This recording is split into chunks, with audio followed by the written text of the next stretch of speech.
Hiya, to bring you back. This is version 2 of the strap position modification for Steinberger headless type bases. Honor and Steinberger most popular. This particular one I sort of made myself. Anyway, the principle is the same.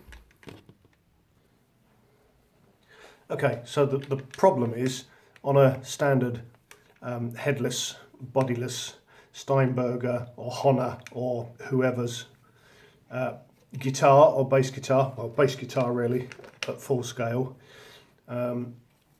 your front strap button will attach about there normally as standard.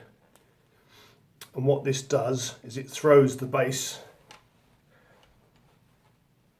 the centre of gravity throws the bass that way, and it becomes quite a long stretch. Now, I've owned half a dozen different headless versions of Steinberger Spirits and Honor B2s, B2As, and then, like I said, this one is something I made, converted.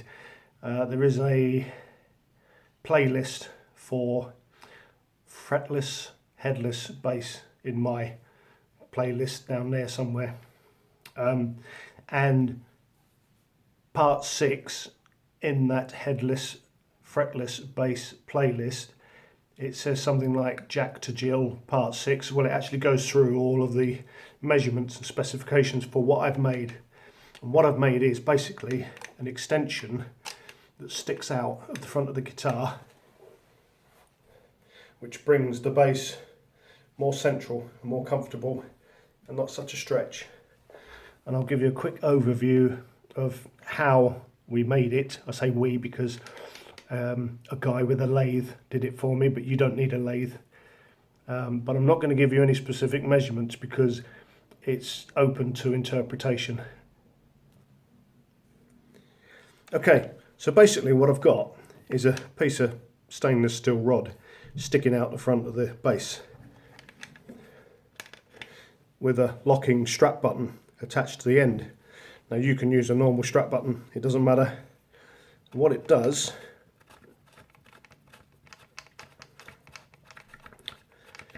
I've got it threading in to a very long thread for security. I've got it threaded in to another slug of this with a female thread cut in it.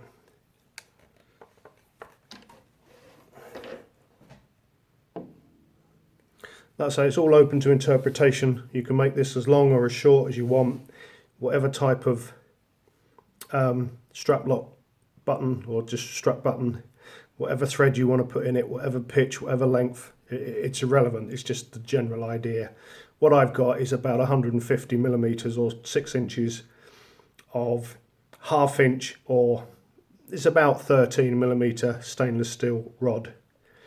On this end, I've got about 20 millimeters of M8 by 1.25 pitch thread cut into it.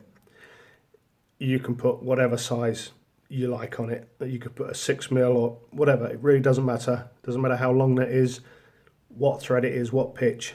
And then in this end, I've got a 3mm by 1mm pitch thread drilled and threaded into the end of this, and then in my end of my strap lock button there is a little set screw corresponding to this thread, which goes through the end of there into there, and I've thread locked it in so it's not going anywhere. But yeah, you will need a set screw because you're going to want to thread it into a receiving thread of your choice. So that's the extension part. Then in the guitar itself,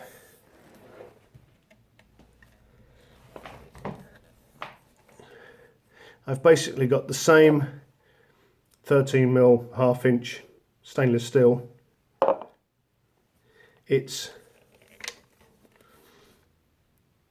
30 millimeters long, or just over an inch and a quarter ish. Really doesn't matter, whatever length you want to put in there. Drill the hole in the base to receive it the same size as that. I call it a slug. It's like a receiver.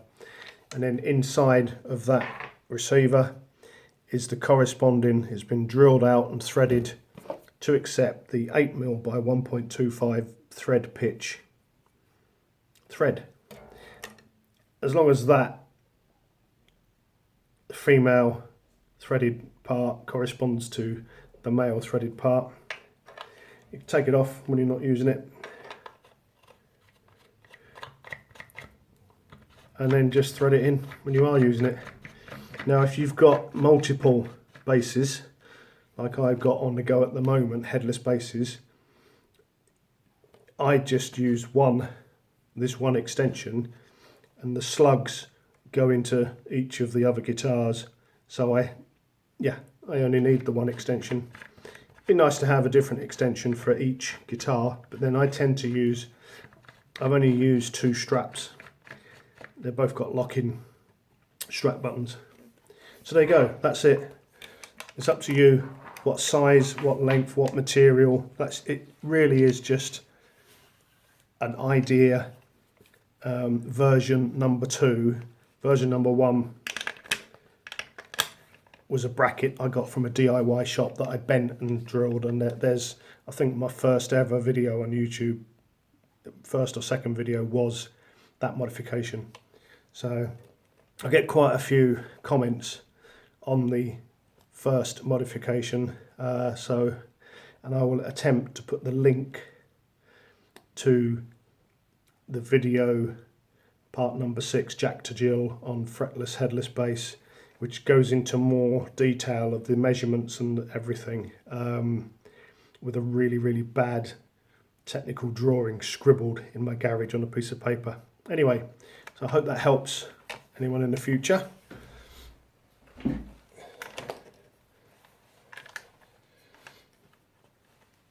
There you go.